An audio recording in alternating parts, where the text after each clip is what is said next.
Hello guys! Good day! Kuya Togs here, and today may i-unbox tayo ngayon na Mini 2 SE na may Flymar combo kit.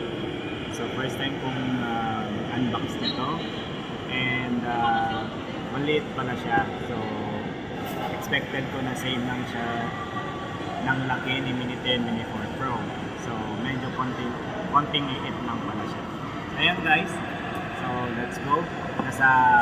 Nalito na pala sa labas yung mga unit natin, and pakita ko na lang sa inyo. Tapos thank you so much kay Sir Roque sa approval na pag-unbox natin and pag-gawa natin ng video. Okay? Ito yung box. Yung bag. Sorry guys. As usual, maganda talaga. Lock ang professional. So sa loob ng bag, ganyan po siya. Ayan. Tapos sunod na tayo sa mga accessories niya. Sa accessories po, may tatlo po siyang kasamang pair.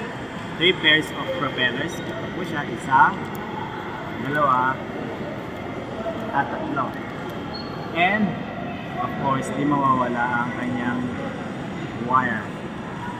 Tapos, yung screwdriver at connections para sa controller at sa cellphone. Ito guys, ang controller niya is RCN1 pa din siya. So, kailangan natin yung cellphone at i-mount natin yun siya sa controller natin. Kaya siya may ganito guys. Kita nyo ito. Ayan po. Micro USB. Tapos Type-C to Type-C. And lastly, nandito na naka-built-in na yung Type-C to Lightning yung para sa iOS. Nandito na sa loob. Ito yung controller niya. Controller ni Mini 2 na RCN1. Nakikita nyo, cute din siya. Tapos yung wire sa iOS, para sa iOS phone is andito. Kita nyo, ayan siya. Ayan. So next naman tayo sa charging hub niya and sa battery. Ito guys yung charging hub niya. So sa charging hub, nakita nyo guys, ito may ano po siya, yung power button, tapos in and out. So most likely pwede to siya maging power bank sa cellphone natin kasi may out po siya. And sa battery naman is ito siya. May i-click lang kayo. Ito. I-click nyo lang to. So, gagalaw po yan siya. Ito mismo, yan.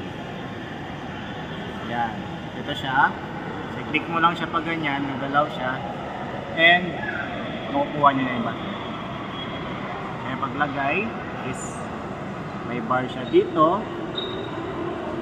Ialay nyo lang dito sa gold. And, lagay nyo lang siya. And click. Yan. Then, sunod tayo sa ating globe. Kita nyo, ito si Mini 2. Napaka-cute.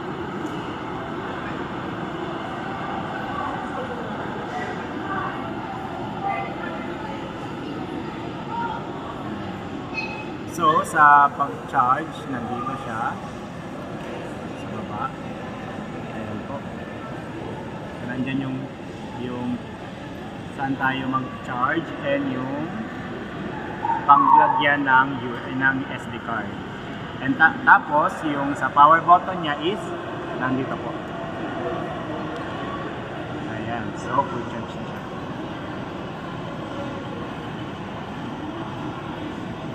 So, hindi ko lubos sa kalain na maliit pala si Mini. Ang cute niya guys.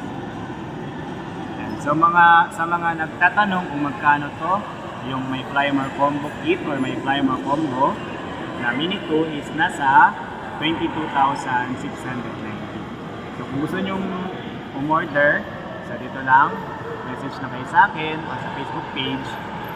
Makikita nyo yung DJI Kiosk KCC de Zamboanga. So, message lang kayo doon. And, ayun, pwede kami mag-ship nationwide. So, tip niya guys. So, yun lang, unbox natin. And thank you so much. So, mamaya, hintayin muna natin yung customer kasi bumaba pa or may pinuntahan pa sila. Ayan. So, hintayin natin yung customer and saka natin i-activate plus ipapalipad natin dito mismo. So, thank you guys. See you next time. Bye-bye.